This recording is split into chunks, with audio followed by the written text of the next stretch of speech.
Luffy kicks an entire tower into Jupiter's mouth. Frankie launches a vice admiral into orbit with a single punch, and all this happens before Mars even invades Punk Records. With only 60 seconds left on the transmission clock, stay until the end because what Vegapunk has to reveal is the secret the world government never wanted the world to hear, and why he brought 5 immortal demons to this island is something no one expected. Last time in One Piece, we saw Mars terrorizing York, hunting down the source of the transmission.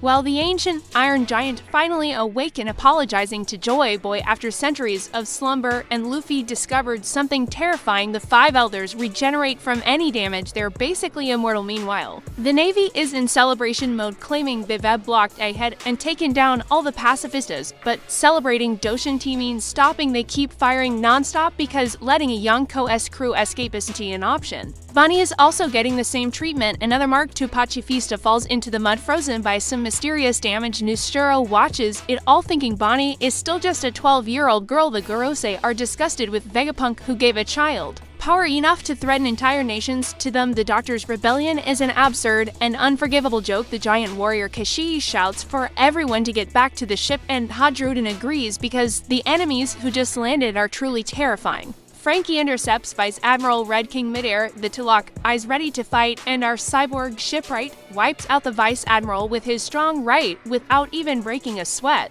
It's incredibly impressive for Frankie, or embarrassingly weak for the Vice Admiral. Aren't these guys supposed to be high-ranking officers? Apparently not when there's a robot with a speed sticker on the battlefield. Bonnie asks the Giants to take care of her father while she goes down to face Vice Admiral Pomsky, an otter-looking officer who insists he wants to let someone with dangerous powers advance. Bonnie's palm touches his face, and she corrects him firmly: don't call Kuma a weapon immediately. Pomsky shrinks down into a small child and gets kicked in the face by an angry man. Atlas, age 12, also joins the fight and lands a devastating punch on Guillotine, knocking him out. Wait a second, that means 3 Vice Admirals were just taken out by a Protein and a Vegapunk satellite. And all this, well, the Navy is declaring victory. The scene cuts to the Lavo Stratum, where the original Vegapunk Stella finally gets his giant coffee. But he is not drinking it. The temperature could melt steel, and he nearly burns his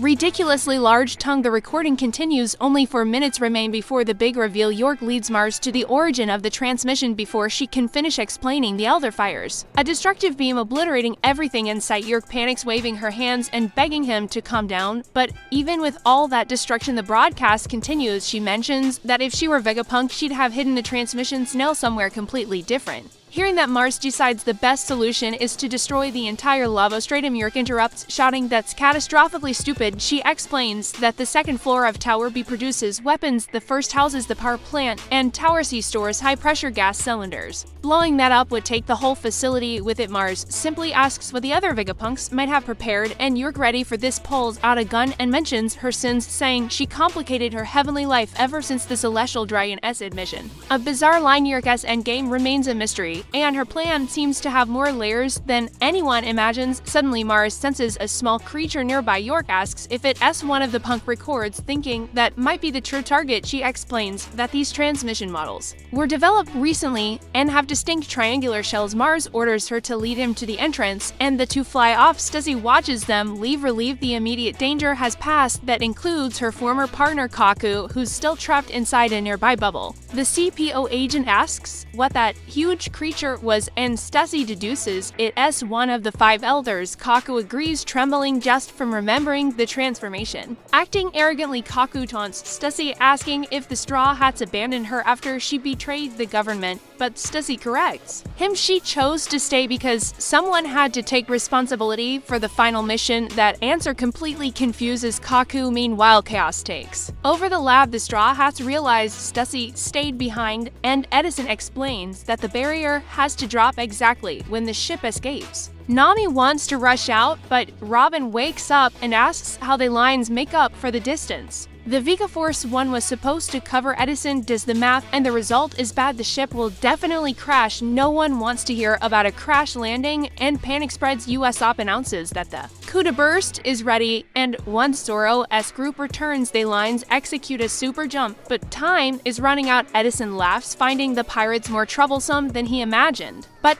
he also admires their determination to him, faith, and, well, are the source of miracles even for scientists. With that, he dives down, swearing that the Sunny will reach the sea no matter what he asks for trust, even knowing his body will take 78% damage falling through the laser grid. Edison shows he won't die without fighting outside the Navy ships, feel a strong wind pulling them toward. The island's center, Jupiter, transforms into a colossal worm, creating a massive vacuum that sucks entire soldiers into its mouth. Dory and Broggy comment on the absurd power of that suction. Amazed, Luffy struggles to resist the vacuum's pull. He runs to a building and concludes that thing's hungry, then decides to feed it with architecture. He kicks an entire tower straight into Jupiter's mouth, like corking a bottle, as the demon chews on debris. Luffy and the giants keep running, but Gear 5 expires, and Luffy enters his drained state, transforming into an elderly, cartoonish version of himself. Dory stares, shocked, while Luffy explains his energy is completely gone. Broggy offers food, fermented shark meat, an emergency ration from Elbaf, even though it reeks of death. It tastes good enough to recharge him.